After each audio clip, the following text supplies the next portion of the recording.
The potential young male reader is playing video games while his girlfriend reads books. In this video, I'm going to give another perspective as to why this might be happening, why it's not his girlfriend's fault, and some fundamental shifts publishing could make to win this young man back. So in this video, I am going to be giving a critique of the publishing industry as it is right now. They are making obvious mistakes, in my opinion, and from what I can tell, and I want to get into that a little bit and also talk about if it's an accident or if it's on purpose. We're going to just speculate a little bit about some of these shifting trends in this video.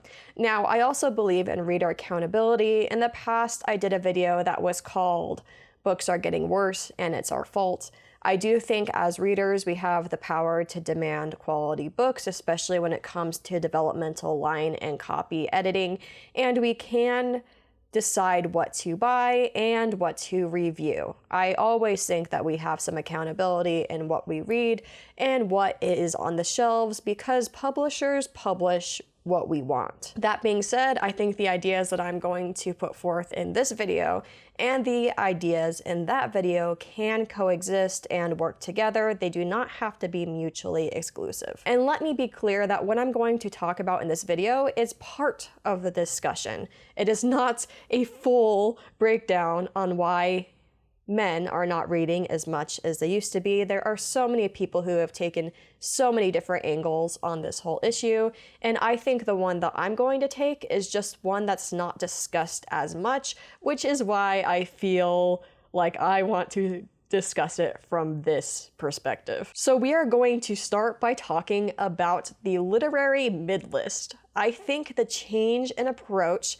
to the midlist is causing more changes to what we see on the shelves than almost anything else. What is the midlist? The midlist is used to describe authors who sell around, a lot of people will say 40,000 to 50,000 copies of a book, but some people are lowering the number as to what counts as a midlist author as more sales start going to the bestsellers and fewer sales are going to these midlist authors who write good staple books in their genres. So exact numbers I'm not going to claim. Just know the midlist kind of refers to the space where authors are writing books that are not flops. They do have sales, but they're also not best-selling books. Now, no one really wants to be part of the midlist, really. Here's a quote from a literary agent where he says, "You want to be debut, literary, or best-selling. You don't want to be midlist. The midlist is like the middle class. It's the group that gets squeezed. They don't get the support from their publishers. They don't get their dues as authors. They don't get the attention they deserve from reviewers. Everyone wants to break out of the midlist." And I imagine that is true. When you are a midlist author, oftentimes you are selling enough copies of your books to cover the expenses, and there is going to be a little bit of a profit from your books, but it's not like a best-selling book. Because of this, they don't oftentimes have the leverage of bigger authors, and it is more likely that someone who is a solid midlist author performing time and time again will get squeezed than someone who has considerably more sales.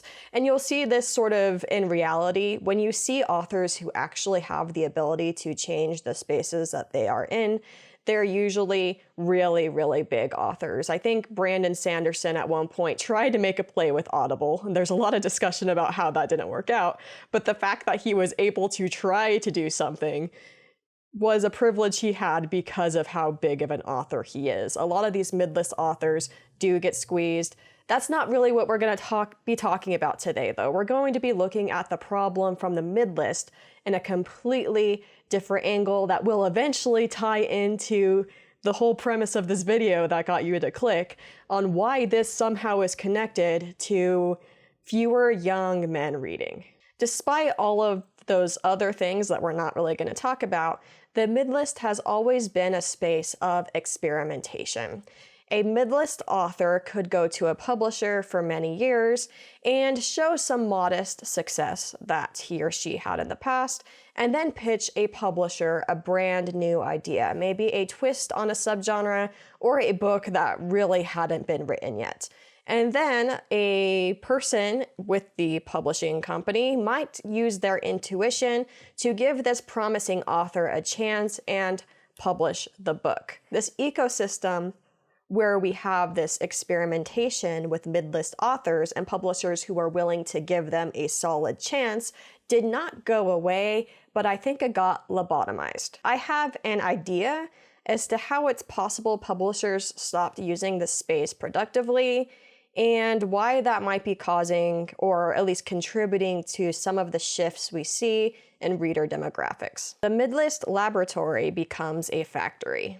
What's happening in this experimentation space, as I like to see it, is more insidious than if it were going away completely. I feel like a lot of the focus is on the midlist space disappearing as more sales go to best-selling books. This is definitely a concern too, but this space is just being used differently altogether. But first, to address the fact that this space is shrinking, I have some data points. Starting in the late 2010s, sales of the 100 best-selling books, so not the midlist, bestsellers, rose about 30%. And then sales in the midlist fell over 15% in the same period, giving us the idea that more people started buying popular books and fewer people were taking chances on midlist books that they might not have heard of before. And I would imagine this trend is continuing into the 2020s based on what I see. I don't know. I guess I wish I had the data on that. So obviously the general concern is that the midlist is shrinking as more and more people keep reading the exact same books, especially when we have social media algorithms recommending the exact same books over and over and over again. We've talked about that a little bit on this channel. I don't think the midlist is actually going away though. I think it's being repurposed. The midlist was a laboratory. It was a place where experimentation happened. Publishers use their intuition to give someone with a creative idea a chance, because who knows what is going to be the next big thing. However, in recent years, it seems like this space of the moderately successful book is now being repurposed into a factory. Authors are told that they need to make sure that they are copying some of the most successful things that are being seen in the bestsellers in their subgenre. In a way, the space has changed and shifted from being the space where eventually the next new thing would be found to the space where we are trying to produce the next best copycat. Looking at 2024, we can see a little bit of how this might be working in a certain space.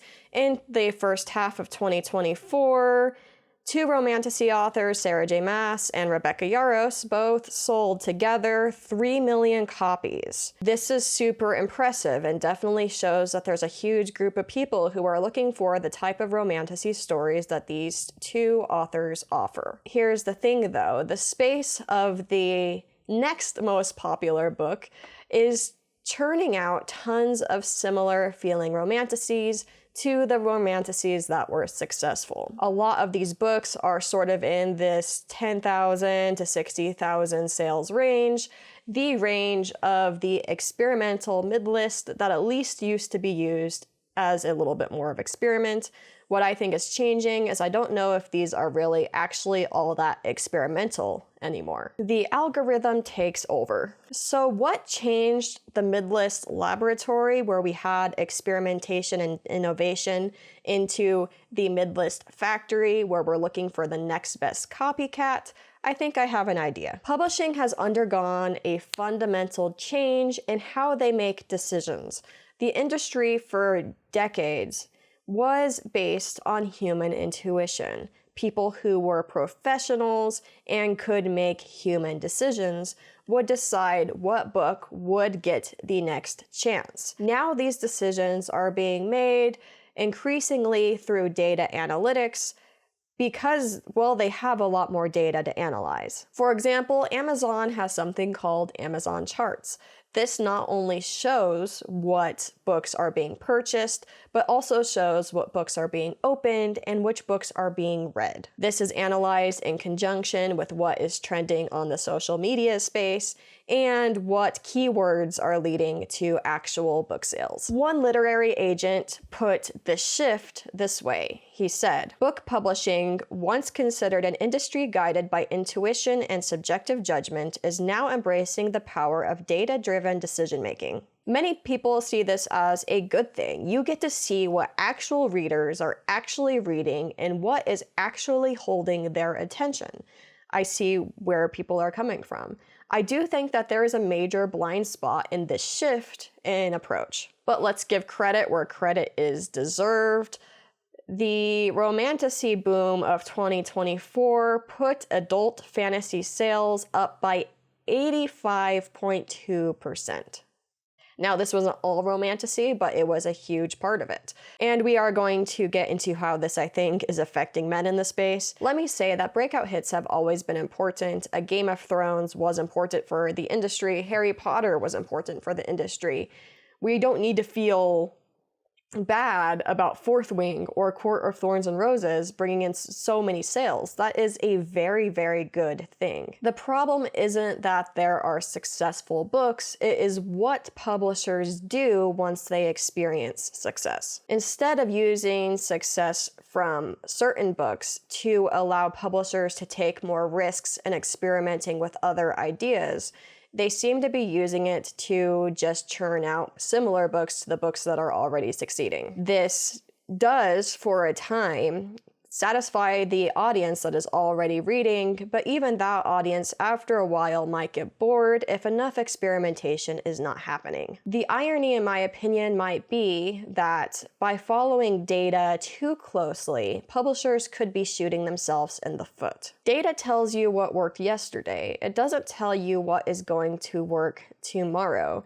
And if you churn out things that are already working, there is going to be a time where it gets stale and it's not going to work anymore. The shrinking audience problem. This data-driven approach means that, to some extent, publishers are optimizing for a shrinking market. They are focusing very heavily on their current audience, the audience that's actually giving them the data, and they're not focused as heavily on their potential audience, the audience they could reach if they experimented. Let's look at some numbers to show who is really reading fiction specifically. According to the National Endowment for the Arts, fiction readership has been in decline for the last decade. In 2012, 45.2% of adults read some sort of novel or short story collection. In 2017, this dropped to 41.8% of adults, and in 2022, it dropped to 37.6% of adults. That's where my data ends. I hope that the boom in the last few years shows promising data. I just don't have it. Let's divide this out more though. About 54% of women read a book in 2012, 47% in 2022. Hopefully this boom from the last few years that appears to be bringing a lot of women back into reading has increased that number. In 2012, 35% of men read a fiction book or short story collection. In 2022, the number dropped to 27%. So publishers are facing a problem. Fiction readership is declining. We can speculate that maybe in the last few years, between 2023 and 2025, publishers have begun to win back women. That is honestly a good thing that should only be celebrated. And my claim with these stats is not that the publishers are causing the loss of male readership. I think there are so many reasons why men have stopped reading and are reading less and less, and why younger men aren't reading at all. I don't think that's solely something you can pin on publishing, even if that sounds nice. But what I do think is happening is I don't think publishing is working very hard to win them back or to get readers from this demographic that have never been readers. Ideally, they would use a different approach, not just an approach that comes from the data they already have, which of course is given to them from the people who are already reading, but an approach that does more. So obviously part of the two-pronged approach would be keep your current readership happy, for that you could definitely use data for. And there's definitely a reason to be publishing more books for the women who loved Fourth Wing and A Court in Thorns and Roses, because they are already engaged. Keep doing that. But the second part of the approach should be that experimentation space.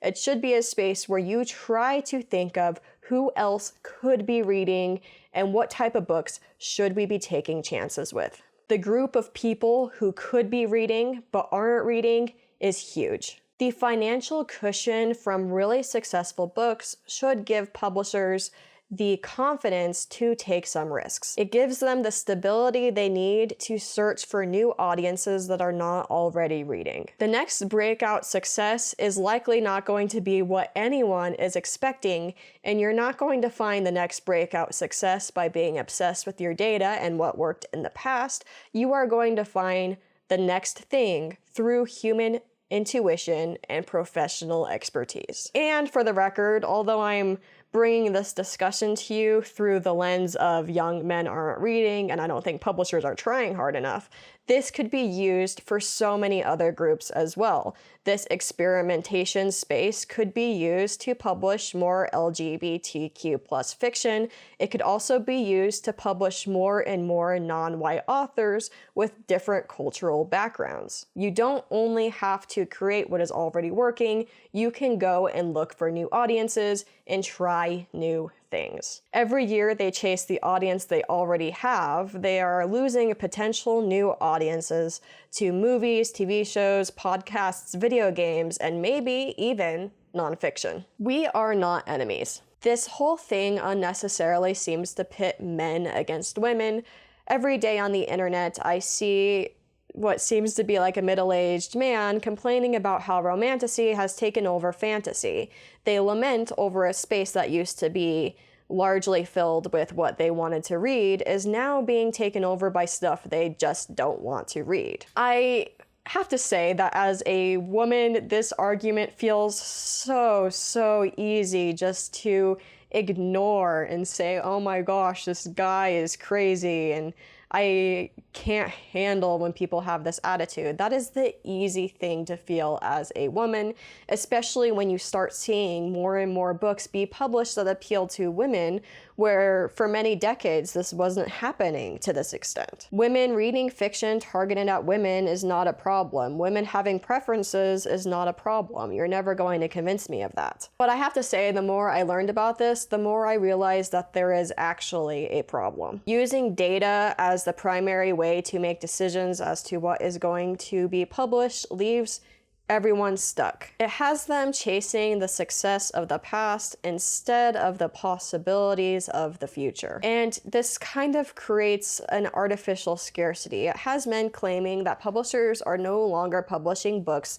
that are for them. And it makes it really easy to be like, oh my gosh, look at all these books that I don't want to read and look how they are taking over. But the problem is not the women who love reading romantasy. The problem is that publishers are increasingly not willing to take risks. They want the same thing to happen in 2025 that happened in 2024 because of data or something. The tragedy is that these audiences could easily coexist. The financial stability that maybe a publisher experiences when they have a very successful book or a very successful subgenre, say there is someone who is making decent money off of romantasy, that stability can give them the confidence to take risks to find the next best space opera or the next best hard sci-fi. But they're not. If they did, instead of competition for shelf space, you would have collaboration between different types of readers. That being said, I keep talking about how successful Fourth Wing was in this video because it was. But you have to realize Fourth Wing was actually published by a small publisher taking a chance. Fourth Wing was released by Entangled Publishing, which is a small indie publishing company led by and run by women. They focus heavily on romantasy from my understanding. Now, as the book took over the market, Entangled Publishing did end up partnering with Macmillan for distribution. But you have to realize that a major publishing company didn't even find or publish the most recent success. This could, it's just one book, but it could demonstrate that a lot of big publishers are not experimenting enough in order to have the breakout successes like Fourth Wing that could then be used as financial stability to experiment across different genres. When publishers have a healthy midlist that is a laboratory and not a factory, you have the chance for them to find the next big book. When it's a factory, they have to say things like, my book is Fourth Wing meets Bridgerton, which is kind of funny because major publishers didn't even find Fourth Wing written by Rebecca Yarros in the first place. Is this strategic? I mean, I have to admit, this whole video is definitely just me making a theory, but this is the conspiracy theory side of said theory. And I kind of wonder if this is happening, and it might not be. I do think there is a trend of publishing companies using less human intuition and more data-driven decisions. But this next part, this is just me talking, so stick with me if you want. Where are the midlist authors going that don't want to say they are the next insert popular author here?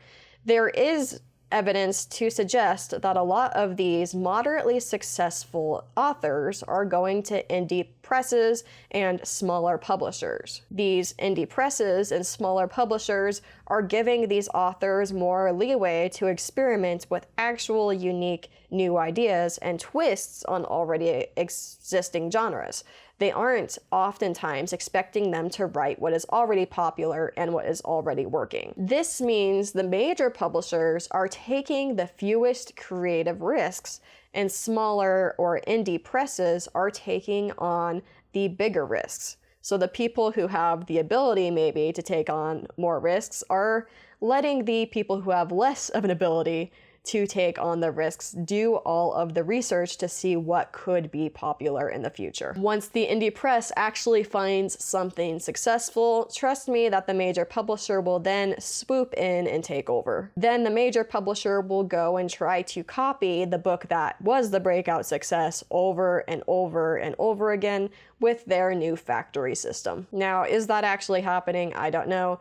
But it is interesting that as bigger publishers are taking fewer risks, indie presses are the ones that are keeping innovation alive. Illusion of choice. When you walk into a bookstore, you see a lot of new titles and a lot of really pretty covers. But as publishers lean more into data-driven decisions and less into human-driven intuition, you will start to see a lot of these books are starting to feel the same. What was successful is not to blame. Fourth Wing is not to blame. A Court of Thorns and Roses is not to blame. The blame rests on trusting algorithms and data analytics to such an extreme that you lose the ability to think as a human and as a professional what will bring in people to reading that are not already reading. Professionals and their intuition has always been part of what gets put on the shelves, and it seems to be part that is shrinking more and more with time. The young female reader is not to blame for the decline of the young male reader. Lack of experimentation is. And I will say that no matter who you are, there are still plenty of books that will appeal to you in the bookstore.